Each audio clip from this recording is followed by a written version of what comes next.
ఒకప్పుడు తెలుగుదేశం పార్టీకి కూటమి ప్రభుత్వానికి బాగా కలిసి వచ్చింది ఎవరు అంటే ఉద్యోగులు, చిరుద్యోగులు. ఎందుకంటే అప్పట్లో జగన్మోహన్ రెడ్డి మీద వ్యతిరేకత ఏమాత్రం ఉందో లేదనేది పక్కన పెడితే అప్పుడు కూటమి ప్రభుత్వం ఇచ్చిన హామీలకి బాగా ముగ్ధులయ్యి ఈ ప్రభుత్వం వస్తే మాకు న్యాయం జరుగుద్ది అని అనుకుని చాలామంది ఓట్లు వేసిన వాళ్ళు ఖచ్చితంగా ఉండే ఉంటారు. అయితే ఇప్పుడు అలాంటి వాళ్ళందరూ రోడ్డు ఎక్కుతున్నారు. అంతేకాదు కూటమి ప్రభుత్వం ఇచ్చిన హామీలు నెరవేర్చట్లేదు, తమను పట్టించుకోవట్లేదని ఆందోళన అయితే చెందుతున్నారు.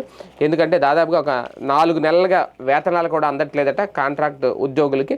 కోవిడ్ సమయంలో వాళ్ళు చాలా సేవలు అందించారు, ప్రభుత్వం చెప్పిన ప్రతి పని చేశారు. ఇప్పుడు తాజాగా విజయవాడలో వైద్య శాఖ కాంట్రాక్ట్ ఉద్యోగులు ఎవరైతే ఉన్నారో తాజాగా వాళ్ళందరూ ధర్నా కూడా నిర్వహించారు. తమను పట్టించుకోవాలి అనేది, కోవిడ్లో ప్రాణాల పరంగా పెట్టి రోగులకు సేవలు అందించిన మేమంటే ప్రభుత్వానికి ఎందుకు అంత చిన్న చూపు అంటూ వాళ్ళు తీవ్రంగా ప్రశ్నించారు. ఎందుకంటే జీతాలు లేకపోవడం అనేది చాలా ఇబ్బంది. అందులోకి 4 నెలలు అంటే వాళ్ళకి ఎంతెంత ఉంటాయి? మహా అయితే కాంట్రాక్ట్ ఉద్యోగులకి లక్షల్లో అయితే ఏముండవు కదా, వేలల్లోనే ఉంటాయి. నిజంగా నాకు తెలిసి 10,000 దగ్గర నుంచి కూడా ఉంటాయి. వాళ్ళకి కనీసం ఆ నెలకు వచ్చే జీతం కూడా సక్రమంగా ఇవ్వకపోతే వాళ్ళ కుటుంబాన్ని ఎలా పోషించుకోవాలి? ఓ పక్క చెప్తూ ఉంటారు చంద్రబాబు నాయుడు గారు, ఇంట్లో 3 పిల్లల్ని కనండి, 4 పిల్లల్ని కనండి అని. ఇలాగ కనేసి వాళ్ళకి ఆ పుట్టు సమయంలో 10,000 అంతా ఇచ్చేస్తే మనిషికి అది అక్కడే సరిపోతాయి ఆ ఖర్చులకి. తర్వాత జీవితాంతం వాళ్ళని ఎలా పోషించుకోవాలి?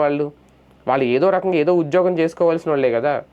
ఈ కాంట్రాక్ట్ ఉద్యోగాల్లో కూడా అంత సింపుల్గా వస్తాయా? అది అందరికీ తెలిసిన విషయం ఓపెన్గా.